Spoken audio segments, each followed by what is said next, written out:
Oh, you're frozen? Someone else has to be Janet. Oh, no.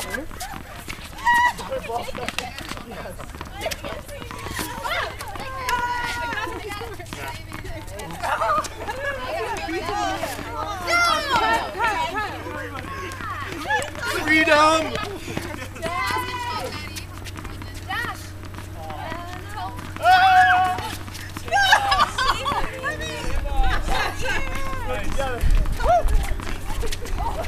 Thank you. How's your ankle?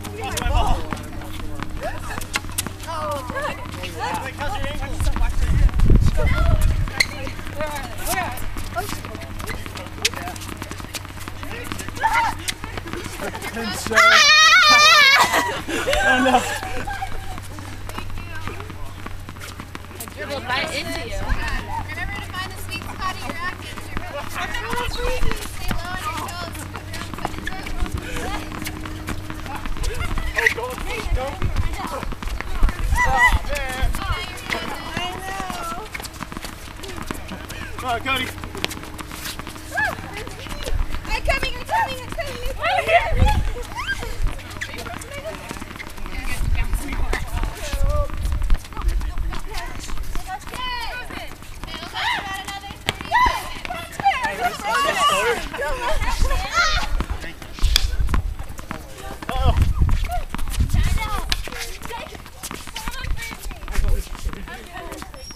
And like sardines are kind of sneak. Okay, good job, you guys. So see if we can bring it into the center of the court.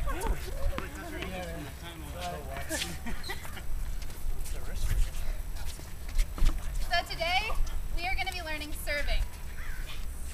So in order to do this, we're going to have Scott demonstrate just so you guys can understand the basic motion, but we're going to break it apart very simply and go through one step at a time as the day goes on. Basically, the point of serving, if you can all look back at this baseline. Does anyone remember what this mark is called? Yes. The purpose of this is that during serving, each point you alternate sides, one side of the court to the other. So for the first point, while standing here, you're always going to be aiming cross court for a serve. Scott will demonstrate this, but as soon as he gets the ball, what you're going to want to notice is how his feet are placed, where his racket goes, and the most important part of the serve is the toss. That's the hardest part, actually. So I'm going to do my best to show you. So Jackie's going to be kind of walking me through the serve as I do. Yes. So see where his feet are placed? One is kind of angled into the line, one is parallel to the back of the baseline. Remember, that's called the baseline. The full motion of the serve, you start in a closed position, you open up into a Y, you let the racket come back and scratch your back, you toss the ball, you make contact up high, follow through. So if I can do it, it's something like this. See how as he hits the ball, his weight kind of transfers, it goes forward. That's okay, that's good. You just want to recover into a ready stance. One more time. The serve is probably the most important stroke of tennis because it's the one stroke that is guaranteed to be used every single point. It's also the one stroke of tennis that you have direct control over. So if you can master the serve and ideally ace, and your opponent can't return it, you have a guaranteed point. The one stroke you can control. With that, Alright. get started. As mentioned before, the hardest part of the serve is tossing the ball.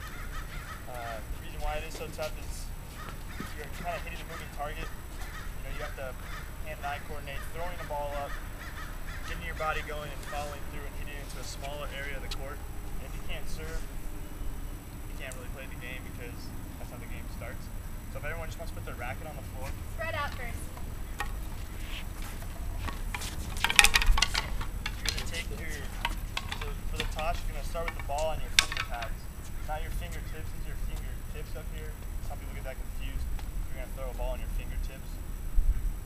You don't have your control. So your finger pads lie right here. gonna grab the ball with your opposite hand. Let's pretend that our racket for right now is kind of a baseline, so let's like line our feet up with that. The handle of it. Exactly. So ball on the finger pads. Here, Mary Kay, just turn this way just so you can see. All right. So when we're tossing, we want the ball about shoulder height up. That's where we're gonna start at. So start like parallel to the floor. We're gonna bend our knees a little bit, kind of similar to the ready stance, athletic position. And we're gonna start by bending, ball on the finger pads, and we're just gonna toss it up. Now on the toss, you want the ball to, as we mentioned before in the serve, you're gonna hit it at your highest point, so your contact on your racket. It's almost like throwing a ball. So when you release the ball, you want the ball about a foot to 2 feet, depending on kind of your sweet spot of where you're gonna hit the ball. You kind of want to hit. You don't want to hit it going up. You don't want to hit it coming down. You want to hit it when the ball's kind of frozen in midair. That would be your best chance of success. So when we're throwing it, you're gonna throw it, release the ball. That was a little high. About a foot to 2 feet above your head. And you're just gonna come through and swing on it. So right now, let's just practice the ball on our finger pads, parallel the floor. Our feet are lined up to our racket. And we're just gonna try and work on getting the ball a foot to 2 feet above our follow through of our hand. That's throwing it. And when you want the ball to land, you want it to be right in front of you. We're throwing tiny, cranking balls over the fence. If it's too far in front of you, you can hit balls into the net. So we're going to work on throwing the ball and having it just land just in front of us, so right in front of our racket. So stand on your handle side. We're just going to throw it up. That was a little bad. Throw it up. Just try and get it to hit the face of your racket. Up and out just a little bit. Just high enough to where you can make contact with your racket.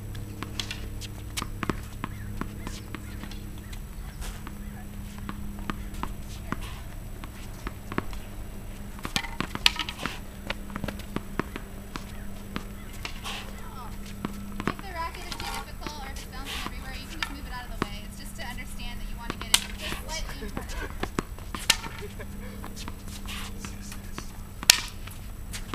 Where do you start the ball with? Hold it high. Oh. There you go. Good. Oh. Christina, stand on the handle under your racket. Yeah, so right there. So you're going to have it come out a little bit so in front of you. So put it right about like right there. So you throw it up.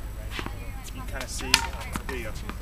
You can kind of see, like that's where you want it to land. We're just trying to get it to the spot. Because otherwise, if you too far behind, right where it's going to land on your racket, it'll give you the best success to swing through. So about a foot or two over your follow through.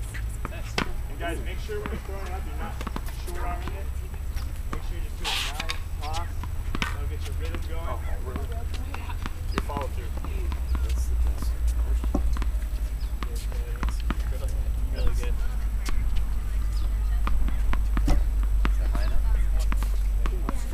Try and get like 10 in a row. Get There you all the go. same. We're not to work on being high, just trying to get it more. On a professional level. Clarification. Constant every time. Good height.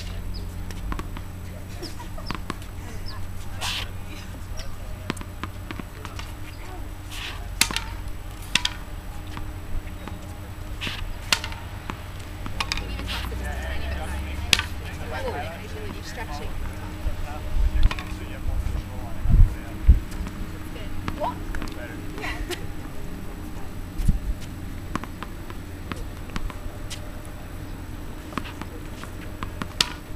saw you called it was too low. Yeah. Like, will you grab that? Pretty close right there.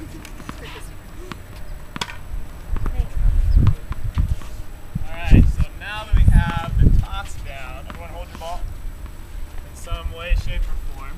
If you guys want to gather more in the middle, just a little closer so that we can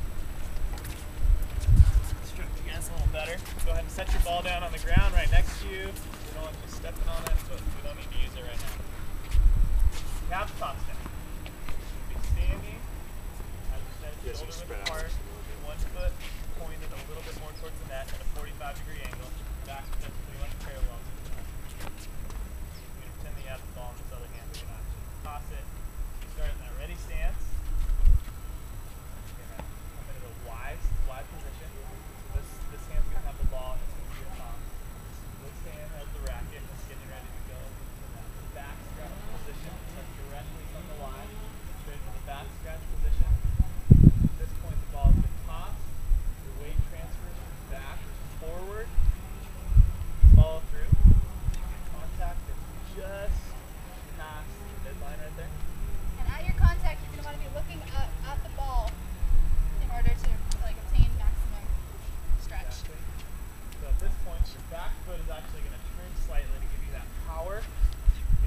follow through across your opposite hip. You should be looking at where that serve is supposed to go.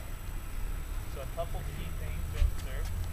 Your grip is going to be slightly more westerly. So you want to turn that racket from the 12 o'clock position slightly more to the 11. Maybe not even all the way there. It's more of a comfort thing than anything else. That will help you to hit it straightest. That's what they say is the best grip for sure. Also, a lot of your power comes from your hips. The same way that it does for a forehand, a backhand, any other stroke. Not much of the power is coming from your wrist. Some of it's coming from your shoulder this time. Most of it's still coming from your legs. So if you watch it one more time in slow motion, start from your ready position, feet 45-degree angles and parallel to the net. That ready position, up into the Y, back scratch, contact. You're going to finish falling through into your bottom hip. Going back to the hips, we talked about it with the backhand, the forehand. You know, you're usually going to hit it where your hips are going. So if you don't get that, you know, it's kind of like squishing a bug. You know, when you're coming through, you're getting that torque going. And if your hips are still pointed at the beginning, you're most likely going to be pushing balls, not getting through all the way. So just make sure when you follow through, you're getting through your hips to where you want to hit the ball. All right. So with that, Jackson's going to walk you guys